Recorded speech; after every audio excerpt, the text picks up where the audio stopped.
Matbuot sahifeleri ve ictimai taratqularda e'lon qilingan maqola ve uçurlarga qaraganda keyingi vaqtlarda Ukraina munosabatlari xeli keskinlashgan. Bununla yana Rusiyaning bisib olgan Ukraina territoriyalarida Rusiya tarkibiga o'tish to'g'riliq referendum, ya'ni bilet tashlash sayrimi o'tkazish hamda Rusiya hukumatining 300 ming odamni harbiy xizmatga safarbar qilish chaqiriqimi sabab bo'lgan. Səfərbərlikə 35 yaşdan 45 yaşqacha bo'lgan harbiy mutaxassislik və jangovarlıq təcrübəsinə ega fuqarolar birinci növbətdə qatardakı əsgərlər, ofitserlər və başqalar ilindikan.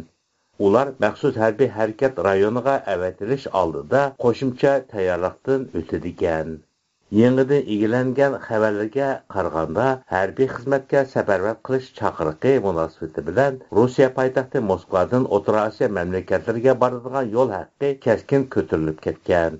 Bundan tashqari Rusiya bilan quruqlik chegarasi jihatdan eng ko'p hajmga ega Qozog'iston bilan bo'lgan chegara rayonlarida Rossiyadan Qozog'istonga o'tmoqchi bo'lgan yuk va yo'lovchi mashinalarining soni ko'payib ketgan.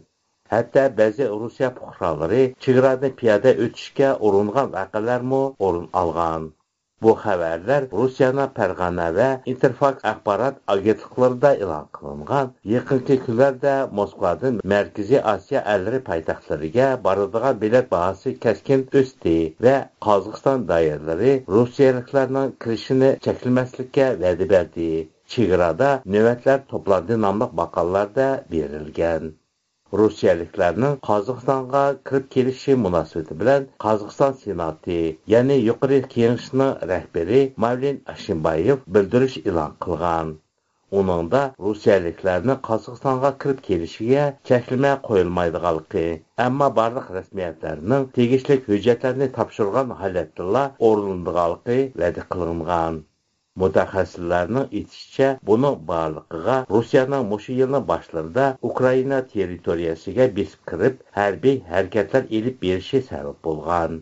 Hozirgacha Qozog'iston hukumati Ukraina vaziyati munosabati bilan betaraf pozitsiya tutgan bo'lsa-mu, ayrim qozog'istonliklarning Ukrainaga moddiy yordam berish harakatiga to'sqinlik qilmay kelmoqda.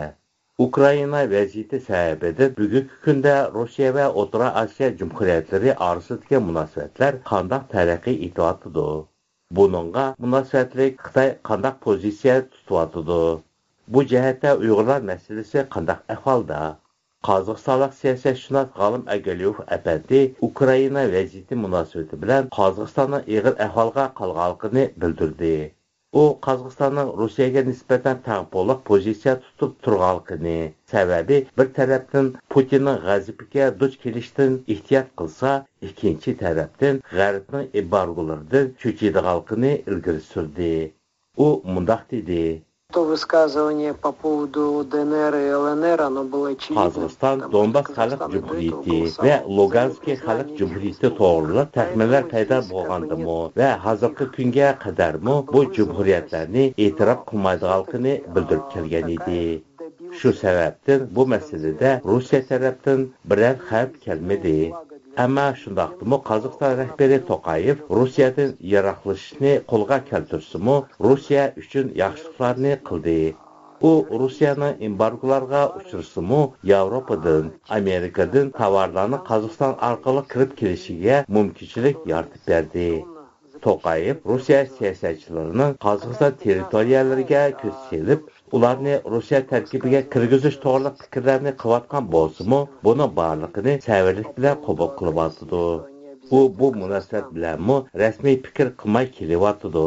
To'qayev Rossiyaga bo'lgan o'z pozitsiyasini Turkiya bilan harbiy kelishimlarni imzolash orqali namoyish qilyapti. To'qayev harbiy xarajatni ko'paytiryapti. Shundaqla u Rossiyaga va boshqa ellarga qurol eksport qilishni ma'ni qilyapti. U so'zlamay faqat harakat qilyapti. To'qayev sirtqi siyosatda amaliy harakatlar qilayotgan bo'lsa-mu, ammo ichki siyosatda uning kamchiliklari intayin ko'p. Qirg'izistonlik siyosatshunos Abdurahim Habisov apandi mundaq dedi: Putinning bu urushga yana 300 ming odamni jalb qilish buyrug'i uning xalq orasidagi obro'yini texmi tushirdi. Günden günge dünya cemaatçiligi, demokratik devletler, Prezident Putin'den urushni to'xtatishni, Rossiya askerlerini Ukrayna yeridan chiqib ketishni qat'iy talab qilishmoqda. Muşu sebep bilen Xitay ve Rossiya Merkezi Asya devletlerinin G'arb demokratik devletlerinin tesirige ötüp geçişinden cho'chiyotidu. Rossiya muşu Merkezi Asya devletlerinde Putin urushiga qarshi faaliyetlerini cheklash to'g'riliq har xil besim hareketlerini ilib beriyotidu. Xitay bo'lsa bu devletlerde iqtisodiy yordam ko'rsatish orqali bu regionda o'zining iqtisodiy ve siyosiy ta'sirini texnik kuchaytirishga urinmoqda. Aldığımızdaki yıllarda dünyanın ahvali qanday bo'lishi, bu Ukrayna Rossiya o'rtasidagi urushning natijasiga bog'liq. Mana 20 yildan o'shoq Putin hokimiyatni qo'ldan bermay kelyapti. Agar Putin bu urushda g'olib chiqsa, butun dunyo demokratiyasiga qattiq zarba bo'ladi. Shunday bo'lgan taqdirda bu Uyg'ur masalasiga, Tayvan masalasiga cho'ng ziyon keltiradi. Dünya jamoatchiligi, taraqqiyparvar kuchlar, demokratik devletler diktatörlük tüzümlerine karşı durup dünyada demokratiya tüzümünü kuruşunu asas kılmakta. Qozog'istonlik siyosatchilar Qahramon Xo'jaberdi apandining fikricha, Rossiya-Ukraina urushi munosabati bilan Amerika boshliq g'arb davlatlarining Rossiyaga embargo selishi Rossiya iqtisodini qattiq halsiratgan bo'lsa-mu, Markaziy Osiyo mamlakatlari bundan zarda chekmoqda ekan. U Rusiyanın 300 ming adamni askarlikka safarbar qilish va besilingan rayonlarda bilet tashlash saylimi o'tkazish qarorining Ukraina va dunyo vaziyatini tub asosdan o'zgartirib etish, texmo murakkablashtirish etish mumkinligini o'tirg'a qo'ydi. Qahramon Xo'jaberdi mundaq dedi: Bu Uyghur meselesiga intayin ziyan. Öz vaqtida G'arbning butkul diqqatini shu Rossiya-Ukraina krizi bo'lib, Uyghur meselesi ma'lum dedi, sirt qarandi. Hazır Dünya Uyghur Kulturining lideri Dolqin Aysa boshliq tirishchanlik, g'ayratlik, avrishim, diplomatiya harakatlarning natijasi biroz yaxshi bo'ldi. Buni vaziyat yana buzitishi mumkin degan bir tashvish bor bizda. Qozog'iston 5 Cumhuriyatning ichida birinchilardan bo'lib, asosda Rossiyadan chekinishga boshladi. Buni amaliyot ko'ngil bo'ldi.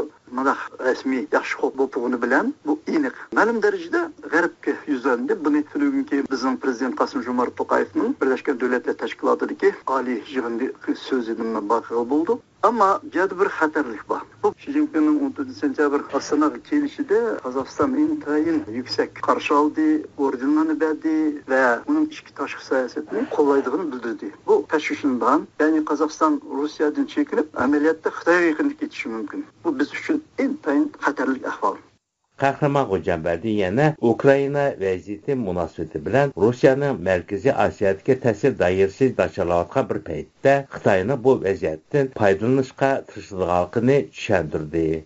Xitay muşu vaziyatni paylanib, yani Rusya o'zining ig'ir iqtisodiy, moliyaviy va xalqaro vaziyatiga munosabatdan ma'lum darajada O'rta Osiyodagi ta'sir doirasini ajizlashtiryapti paydan-pay. Xitoy bo'lsa o'zining bir yo'l strategik doirasida muşu Ukraina Rossiya urushi sodir qilayotgan jug'rafiyalik siyosiy xarakterli oqibatlardan va Rossiyaning Markaziy Osiyoning ta'sirining biroz ajizlashayotganligidan foydalanib, aksincha bu yerda o'zining ta'sirini kuchaytirishga qarab mandi. Hatto uning Ostona nihoyatda uni tantanlık qabul qilishi ham shundaqla Samarqandda o'tgan atalmış Şanghay Hamkorlik Tashkilotining yig'ini. Asli Şanghay Hamkorlik Tashkiloti va uning oldingi Şanghay Beşligining tub asosiy maqsadi atalmış 3 xil kuchga qarshi sho'ari ostida Uyg'urga qarshi uyushtirgan va amaliyotda hozir Şanghay Hamkorlik Tashkilotining rahbarligi Xitoyning qo'lida. Bundan qolsa Rossiya. Xitoy hozirgi g'arb qaratilgan strategiyasi bo'yicha Şanghay Hamkorlik Tashkilotini kuchaytirish orqali Markaziy Osiyodagi va O'rta Sharqdagi o'zining jug'rafiyalik siyosiy va iqtisodiy strategik manfaatini kuchaytirishga, shuni qanotlantirishga harakat qilyapti. Ya'ni Şanghay Hamkorlik Tashkilotini kengaytirish orqali, kuchaytirish orqali O'rta Osiyoni, O'rta Sharqni, hatto Sharqiy Yevropaga bo'lgan joylarga o'zining ta'sir doirasini kuchaytirishga Samarqandda bo'lgan atalmış yig'in butunlay Beijingning sizgan ssenariysi bo'yicha o'tdi desak bo'ladi. U Xitoyning Shanxay hamkorlik tashkilotini kuchaytirib, uni G'arbga qarshi kurashda foydalanishga tirishadiganligini, Markaziy Osiyodagi Turkiya davlatlarining Uyg'ur masalasiga nisbatan tutgan salbiy pozitsiyasini o'zgartmaydiganligini, bu jihatda Dunyo Uyg'ur qurultiyining bu rayondagi vakillarining Uyg'ur davosini texmo kuchaytirish, aktivlashtirish lozimligini bildirdi. Ma'lumotlarga qaraganda, Rossiya Qozog'iston bilan eng uzun quruqli chegaraga ega davlat bo'lib, uning uzunligi 7,5 ming kilometrni tashkil qilgan.